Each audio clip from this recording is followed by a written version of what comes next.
He may have one eye, but his control over everything, his fitna that was spread around the world, it's already happening today. We look at it, in such a way that we think to ourselves that Dajjal is going to be that person who's going to come into this dunya, into this world. He's going to have his sword in his hand. His head's going to be beyond the clouds. Nobody will be able to see him. He'll be 50 feet tall, high. He'll be at one strike with a sword. Everyone will go down. Look at everything around us. I can tell where each and every individual is nowadays just by opening up Facebook. I already know what you're doing just by searching up on Twitter. We have all these, these smartphones. These smartphones are probably the greatest creation of Dajjal that we do not know about. Freemasons. Half your heads popped up when I mentioned that. Freemasonic lodges in this place and that place. We can mention all that. I can say all day talking to you about the evil eye, the eagle on on our notes, the fact that the scales are there, this is there, that's there, the triangle. These so-called pop stars who are, making these gestures on their songs as well. Some of the hidden words that they put in songs, so children, when they listen to them, their minds go completely blank. I could sit here mentioning about all of that.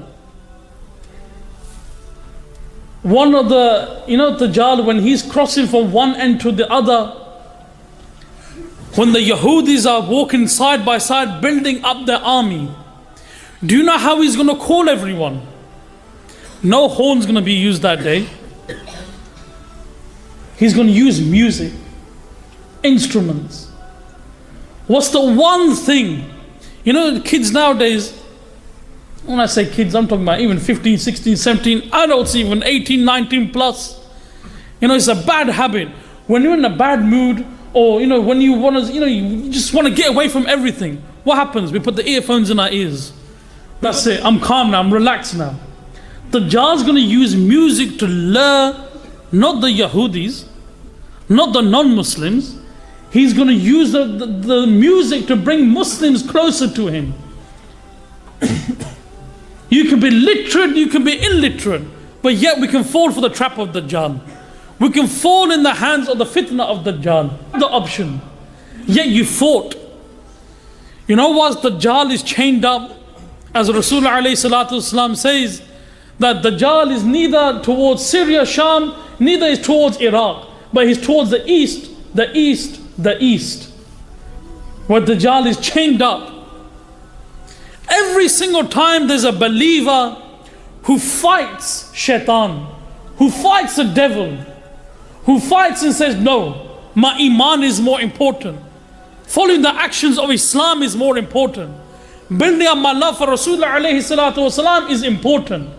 Drawing myself closer to Almighty Allah subhanahu wa ta'ala is more important. Dajjal gets angry and angry. He's pulling on those chains. He's pulling on those chains, thinking that I've lost another person. How many more am I going to lose? This is the fitna of Dajjal. But now it's up to us. Either we sit here and do nothing later, or we sit here and think to ourselves, you know what, especially those who have children. When those who are fathers, I have a 7-month-old son. The moment he was born, and then the moment we went home, and I thought to myself, what is the world that I brought this child has come into? This child has come into a dunya, to a world which is drawing more closer and closer towards Dajjal, the arrival of Dajjal, the fitnas of Dajjal, drawing even more closer and closer and closer. What life does this child have? What future is for this child? But then I think to myself, if I'm going to think negative, then what is there? If I'm always going to think negative, then how is my son going to achieve anything? So what do? Either you have the option, give in towards the fitnas of Dajjal and follow Dajjal the way his thinking is, the way he wants us to be, the way his workers, i.e. the shayateen, the way they are, or we have the second option. That is to make our iman stronger, making our following of Islam even more stronger. So is our duty, it's our responsibility. Don't allow the fitnas of Dajjal take over our lives. We know that prior to when Dajjal eventually breaks through those chains, we know there are going to be many arrivals of Dajjals coming. And there's one particular fitna that unfortunately is occurring. And I didn't really want to mention it, but to be honest with you, it's been going through my mind for the last couple of weeks now. There's this individual who recently, too many sisters, I would say probably 80% sisters who are following him, 20% of the guys. And he's going around doing talks. Recently he got rejected from one of the masjids in Harrow. I think that's the giveaway now. Dajjal, when he's using music to lure the Muslims, to take them away from the worship of Almighty Allah subhanahu wa ta'ala. Dajjal, one of his other fitnas is that he's going to use pornography, nudity. And one times that it was used the most was during battles. Salahuddin ibn Ayyub alayhi rahmah. We all know how much of a warrior this individual was. We know how much this individual, the type of warrior he was in such a way that he did not care who was in front of him. Salahuddin ibn Ayyub, when they were marching through a valley, the entire army behind. You know what the Crusaders did?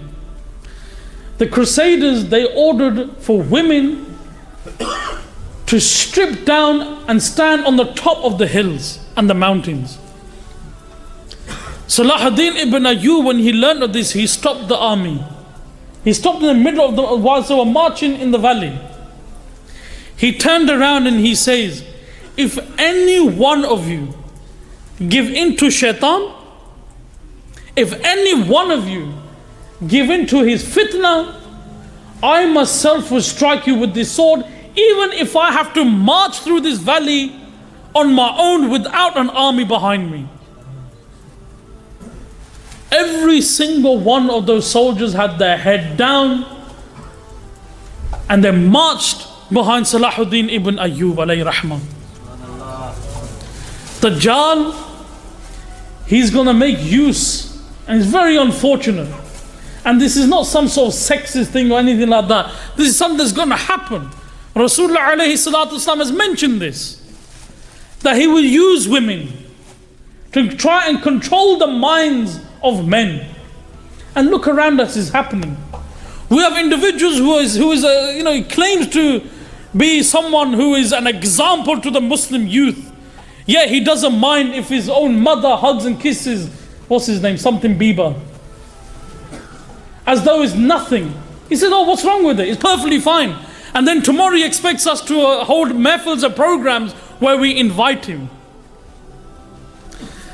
Already we have Dajjals that have come to this dunya, spreading mischief, spreading their fitna everywhere.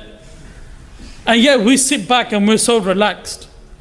We have this individual on one side who openly saying that the men and the youngsters, it doesn't matter, you can hug the girls and women, you can kiss them as many as you like, it don't really matter at all.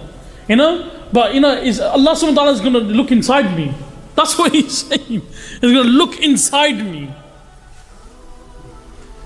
If it was like that, then to become a Muslim, all you have to do is just sit there and not say anything.